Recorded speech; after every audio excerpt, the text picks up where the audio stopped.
서리가 내리고 개울가에 살얼음이 얽기 시작하면 내 오두막에도 일손이 바빠진다.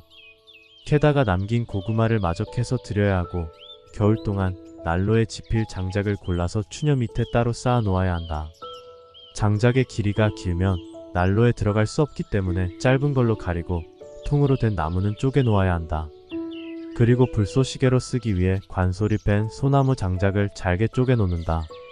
산중의 겨울은 땔감만 넉넉하면 어떤 추위도 두렵지 않다. 양식이야 그때그때 날라다 먹으면 된다. 겨울 동안 수고해줄 무서 난로를 들기름 걸레로 닦아주고 연통의 틈새도 은박 테이프로 감아주었다. 나는 기질적으로 미적지근한 날씨보다는 살갗이 얼얼한 쌀쌀한 날씨가 좋다. 내 삶에 긴장감이 돌기 때문이다. 팽팽하게 긴장감이 돌아야 산중에서 사는 맛이 난다. 내가 홀로 사는 이유는 누구의 도움이나 방해를 받음 없이 홀가분하게 내 식대로 지낼 수 있기 때문이다. 일이 있을 때 서너 달에 한 번꼴로 전에 살던 암자에 내려가 이틀이나 사흘을 머물다 오는 일이 있는데 남이 해놓은 밥을 얻어먹는 편함과 여럿이서 먹는 즐거움이 없는 것은 아니지만 내 생활의 리듬이 느슨해지는 것 같아 사흘 이상 머물지 않는다. 홀로 사는 사람들은 자신의 삶을 스스로 끊임없이 가꾸고 챙겨야 한다. 안팎으로 자신의 현 존재를 살피고 점검해야 한다. 핸들을 잡고 차를 몰고 가듯이 방심하지 말고 자신을 운전해 가는 것이다. 자기 나름의 투철한 삶의 질서를 지니지 않으면 그 누구를 막론하고 꼴불견이 되기 쉽고 추해진다. 살아서 움직이는 것은 늘 새롭다. 새로워지려면 묵은 생각이나 낡은 틀에 갇혀있지 말아야 한다. 어디에건 편하게 안주하면 곰팡이가 쓸고 녹이 쓴다. 어느 날 일 끝에 개울가에서 흙 묻은 연장을 씻다가 끝없이 흐르는 이 개울의 근원이 어디인지 한번 찾아가 보고 싶은 충동이 일었다. 신발을 바꾸어 신고 지팡이를 짚고 나섰다. 2시간 가까이 상류로 올라갔지만 그 흐름은 끝이 없었다. 이때 문득 이런 생각이 들었다. 아, 이 세계가 지수와 풍으로 이루어졌는데 개울물의 근원을 찾아 무엇하겠는가? 흙과 물과 불과 바람, 이 4가지 요소로 이 몸도 이루어졌고 우리가 몸담아 사는 세상도 또한 지수와 풍으로 이루어졌다. 이 4가지를 떠나서 우리는 살 수 없다. 흙과 땅이 없다면 어디에 기대고 살겠는가? 물과 불 없이, 바람과 공기 없이 어떻게 살 수 있는가? 이 가을에 새삼스럽게도 흙의 은혜에 대해서 생각하게 되었다. 고랭지에서는 상품 가치가 없는 채소는 방치해버린다. 오두막으로 올라오는 길에 배추밭이 있는데 팔고 남은 이삭이 많아 가을 내내 뜯어다 국도 끓이고 김치도 담가 먹는다. 흙이 아니면 어디서 이런 신선한 채소를 얻을 수 있겠는가? 오르내리면서 한동안 역겨운 개분 냄새와 농약 냄새를 맡은 그 보상으로 이삭을 주워다 먹는구나 싶었다.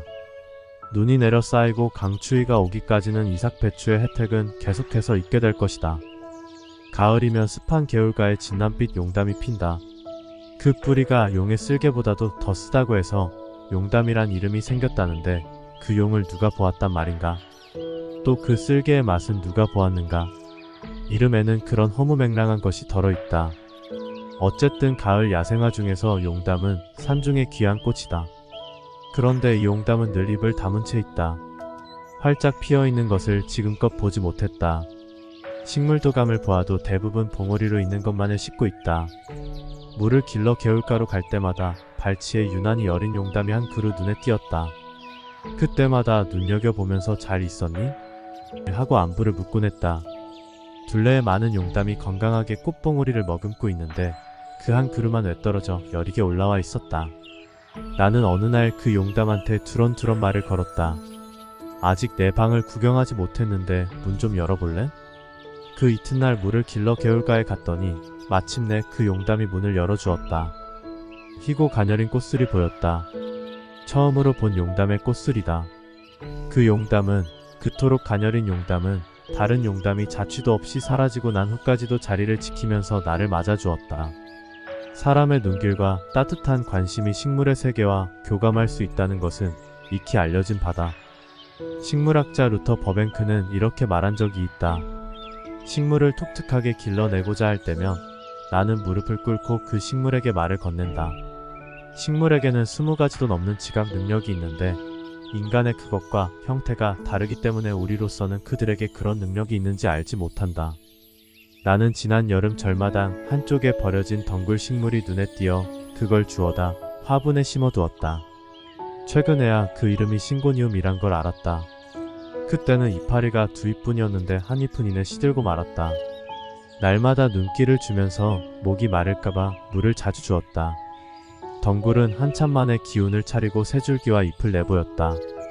받침대를 세워주고 차 찌꺼기 삭힌 물을 거름 삼아 주었다.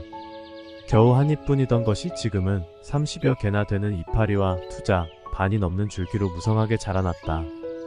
보살핌에 대한 그 보답을 지켜보면서 식물은 우주에 뿌리를 내린 감정이 있는 생명체라는 사실을 실감했다. 식물은 인간에게 유익한 에너지를 내보내고 있는데 투명한 사람만이 그 에너지를 느낄 수 있다. 아메리카 인디언들은 기운이 달리면 숲속으로 들어가 두 팔을 활짝 벌린 채 소나무의 등을 기대고 그 나무의 기운을 받아들인다고 한다. 살아있는 생명체를 가까이 해야 삶의 활기가 솟는다. 식물에서 삶의 신비를 배우고 기운을 받아들이라.